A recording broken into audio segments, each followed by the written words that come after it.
Throughout most of the 19th century, the wristwatch was a piece of jewelry worn by women. Men carried pocket watches. It was during the Boer War in 1899 that British soldiers decided fumbling around for a pocket watch during battle was a serious waste of time.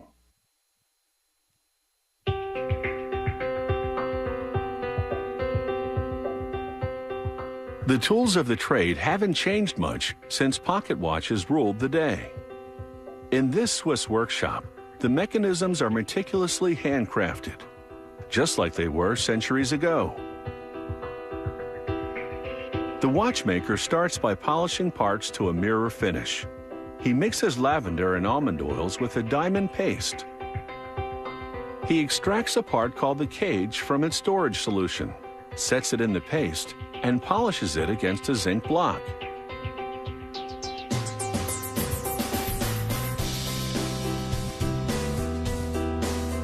He brushes the dust off the cage with a soft piece of wood. Another watchmaker polishes its edges, removing tiny bits of material so other parts can fit to it. The technician attaches gears to the cage. These gears are the balance and escape wheels. He fixes the gears on tiny rubies because they don't wear down easily. The second half of the cage completes this mechanism called the tourbillon. Invented in 1789, these rotating gears in a cage counteract the effect of gravity on timekeeping for more accurate results.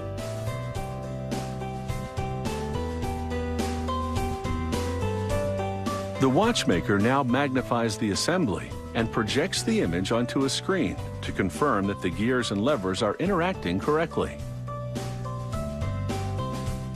Next, he secures a wound-up spring in a barrel.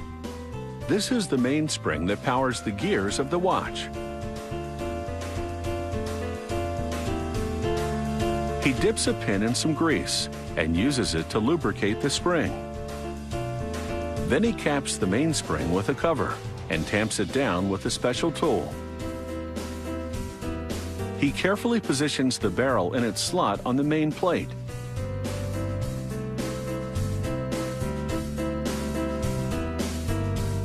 The watchmaker now installs another series of gears on the main plate. They'll transfer power from the spring to the tourbillon.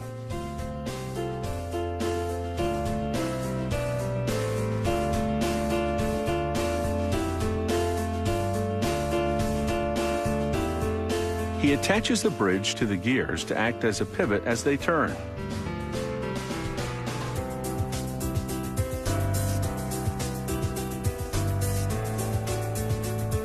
Another spot of grease keeps these wheels turning efficiently. With the spring barrel and its transmission gears assembled, production now reaches a critical moment. He places the mechanism in a holder that makes it easier to install the tourbillon.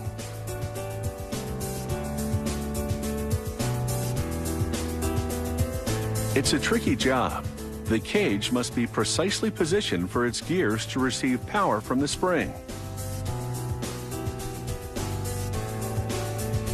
He now transfers the mechanism to another holder to insert the winding stem.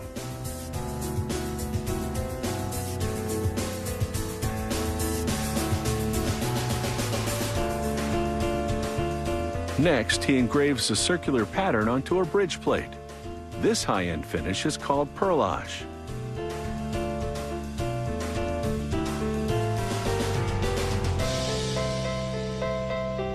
The technician attaches the textured bridge to the dial side of the watch.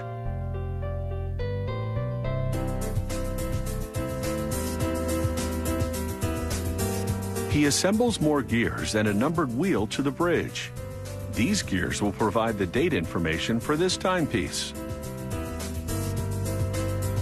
Another bridge secures the gears that lead to the date wheel. He fastens it with tiny screws. He slides the second date wheel onto its axle and checks the setting mechanism. We'll have the up-to-the-minute details as this watch gets a beautiful face.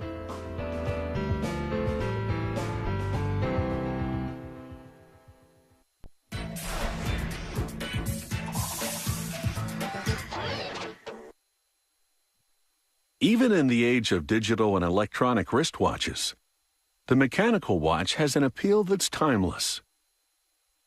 Some are among the most complex in the world and can cost in the six-figure range. At that price, time is truly a luxury.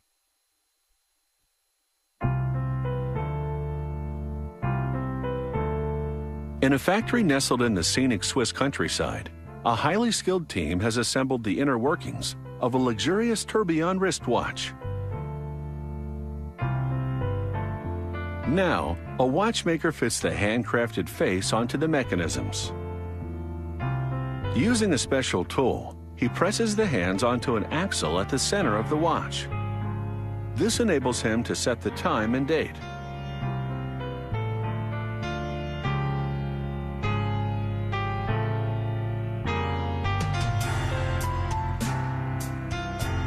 The watch will be encased with 18-karat red gold bezels sealed against the elements with rubber rings. He now fastens the middle casing to the mechanism, then completes the installation of the winding stem and crown.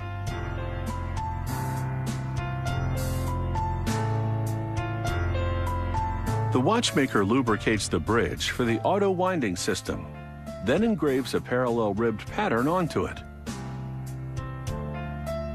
This adds visual interest to the bridge, making this luxury watch look good inside and out.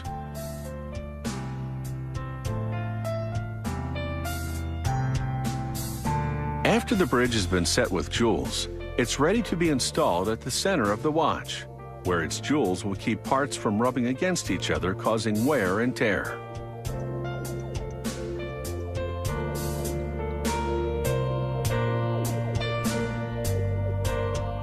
An artist now engraves the rotor that's to be attached to the bridge. It's this part that will automatically wind the watch. It's a signature piece that can reflect the customer's individual taste.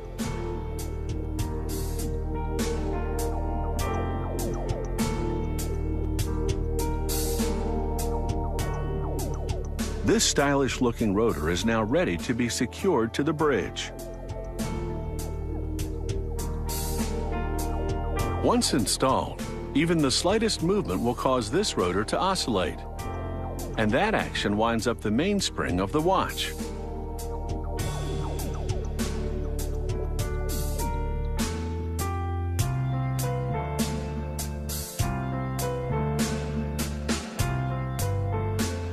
The watchmaker now shields this timepiece with a glass dome, and then vacuums dust from the next gold bezel.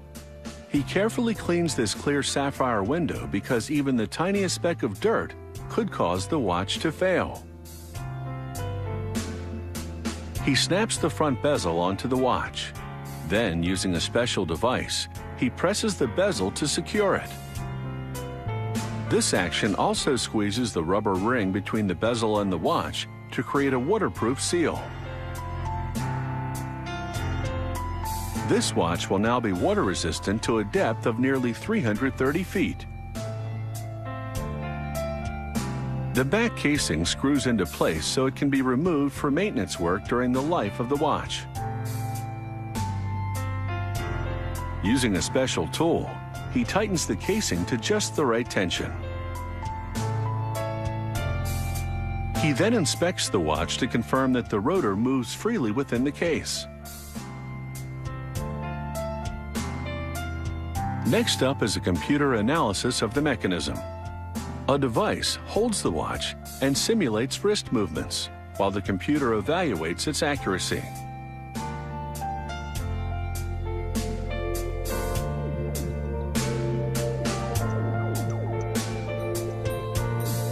That's the sound of a minute repeater, which is a feature on some models. When triggered, it chimes the time. And now this watch takes the plunge into a container of water. If bubbles appear, it would signify a leak, but there are none, so this watch is waterproof. This incredible watch will set you back $150,000, but it will be an heirloom piece that stands the test of time.